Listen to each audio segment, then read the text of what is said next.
Hey, what's going on, guys? This is Michael Does Life. Today I'm going to be talking about Rocksmith 2014, the brand new music game that hit store shelves on October 22nd. Now, before I get into that game, I want to show you what I learned from the original Rocksmith. Let's get rocking, shall we?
So those are just some of the songs that I learned while playing the original Rocksmith. Now in Rocksmith 2014, you can actually import not only the DLC that you purchased for the original game, but also the on-disc songs from the original Rocksmith. So if you like all of these songs that you played in the original Rocksmith, thankfully, you can import them in Rocksmith 2014. So let's go ahead and talk about Rocksmith 2014. Now let's start off with the basics, the minor tweaks that they've made to Rocksmith 2014. As I'm showing you from the screenshots and the videos, you can see that the main menu, the user interface, is a lot different than it was in the original Rocksmith. In the original Rocksmith, the menu, the user interface, whatever you would like to call it, was a little bit slow and a little bit clunky, and it wasn't the best design in the world. And it took me a little while to get to where I wanted to be after sifting through a bunch of menus. Fortunately, in Rocksmith 2014, they've redesigned the user interface from the ground up, and as you can see from the screens in the video that I'm showing you,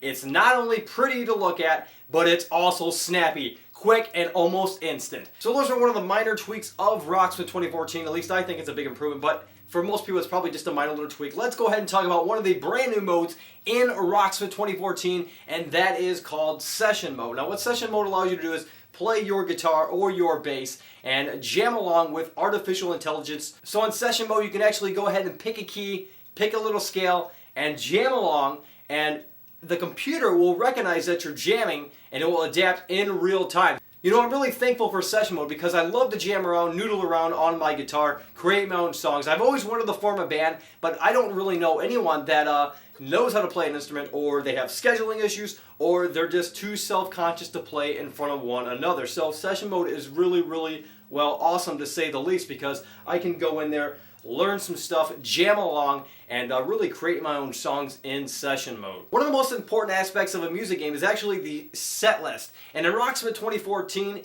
they did not skimp on the set list. In fact, it's probably one of the best set lists that I've seen for a game like this. We've got bands like Nirvana, Aerosmith, Slayer, Jack White, the Smashing Pumpkins, Oasis, White Zombie, the Rolling Stones, the Kinks, etc., etc., etc. And they haven't even announced, at least as of this recording, the entire set list just yet. So there's more artists still to come. The set list is diverse. It has a lot of great songs that you hear on the radio, a lot of fun songs that you would like to play. And hey, if you have the original Rocksmith game, remember that you can import those songs into Rocksmith 2014. Let's go ahead and talk about the minigames in Rocksmith 2014. In the original Rocksmith, the minigames were fun and a nice addition instead of just playing songs over and over again. And they're back, and they're better than ever in Rocksmith 2014. Dawn of the Core Dead, one of the fan favorites for the original Rocksmith game, has returned in Rocksmith 2014, among many, and I'll tell you what, this game looks like it could be its own game. I'm talking a fully 3D world,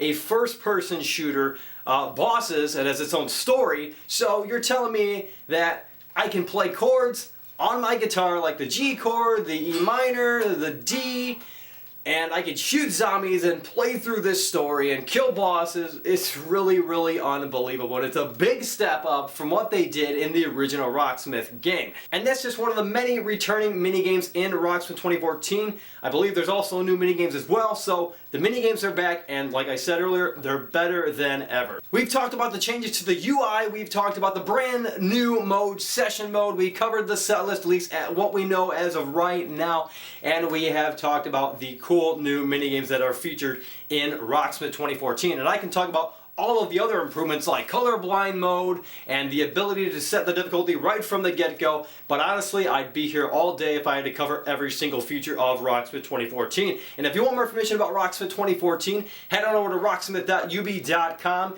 You can check out official screenshots, videos, the entire set list, and honestly I really just can't wait to get my hands on this game. Comes out October 22nd. I'm Michael Does Life. I'll probably be bringing you more coverage of Rocksmith 2014, and until then, I'll see you guys soon.